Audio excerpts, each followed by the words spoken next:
Hello everyone, I'm Dr. Ashish Reddy, consultant microsurgical andrologist, Andronet Hospitals, Begumpet, Hyderabad.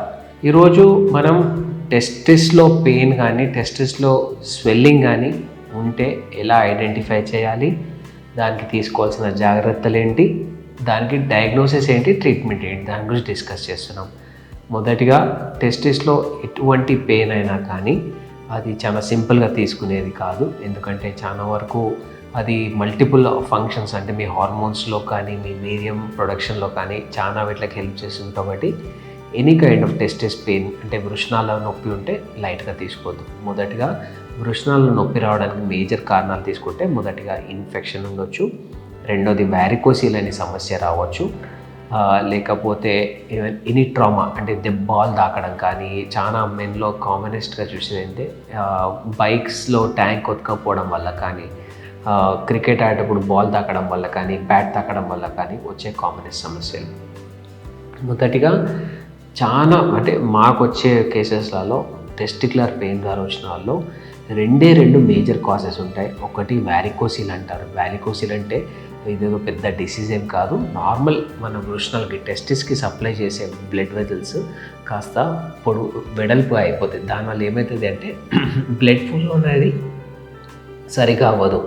So నార్మల్గా మనకి వెయిన్స్లో blood only one direction వెళ్ళాలి.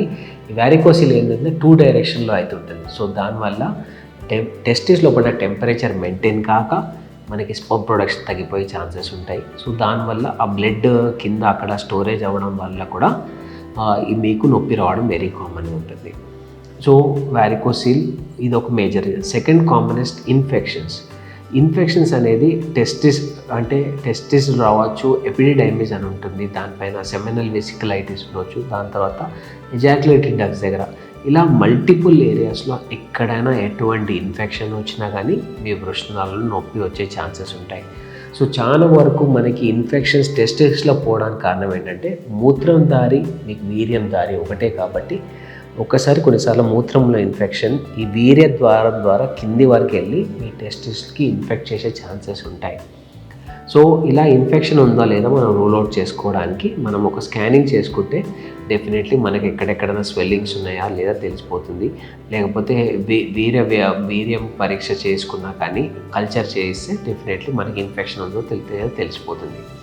So ఇలా ఉంటే వీళ్ళకి treatments ఎలా ఉంటాయి? సో ఒకవేళ ఇన్ఫెక్షన్ ఉంటే 15 to 21 డేస్ వీళ్ళకి యాంటీబయాటిక్స్ మనం స్టార్ట్ చేస్తే చాలా మంచి మంచి రికవరీ ఉంటుంది అండ్ పర్మనెంట్గా ప్రాబ్లమ్ సెట్ అయ్యే ఛాన్సెస్ ఉంటాయి. అదే వ్యారికోసిల్ లాంటి సమస్యలు ఉన్నాయంటే so A level of varicocele ఉందో చూసుకోవాలి. గ్రేడ్ 1, గ్రేడ్ 2 వ్యారికోసిల్ ఉంటే మీరు డెఫినెట్లీ స్క్రోటల్ సపోర్ట్ చేసుకుంటే అది ఇంకా పెరగకుండా ఉంటుంది. సో దానివల్ల మీకు నొప్పి కూడా తగ్గే ఛాన్సెస్ ఉంటాయి. ఒకవేళ గ్రేడ్ 3 కానీ గ్రేడ్ 4 కానీ ఉంటే ఒక మైనర్ మైక్రో సర్జరీ ద్వారా దాన్ని తొలగించేస్తే ఈ ప్రాబ్లం పర్మనెంట్గా పోయే ఛాన్సెస్ ఉంటాయి.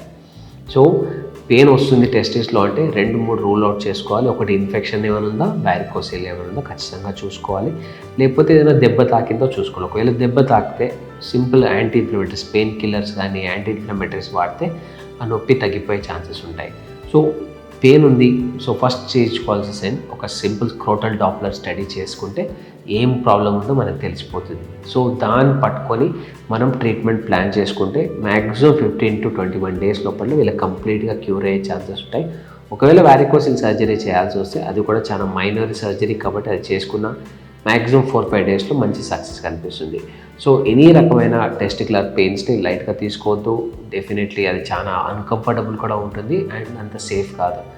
మీకు టెస్టిక్యులర్ పెయిన్ వస్తే నేను ముందు చెప్పిన టెస్ట్లు అన్నీ ఒకసారి చేయించుకొని ఒకసారి వచ్చి నన్ను కలవండి. డెఫినెట్లీ మేము హెల్ప్ చేయగలుగుతాం. లేకపోతే కింద కామెంట్స్లో కూడా తెలియజేయవచ్చు. Thank you so much.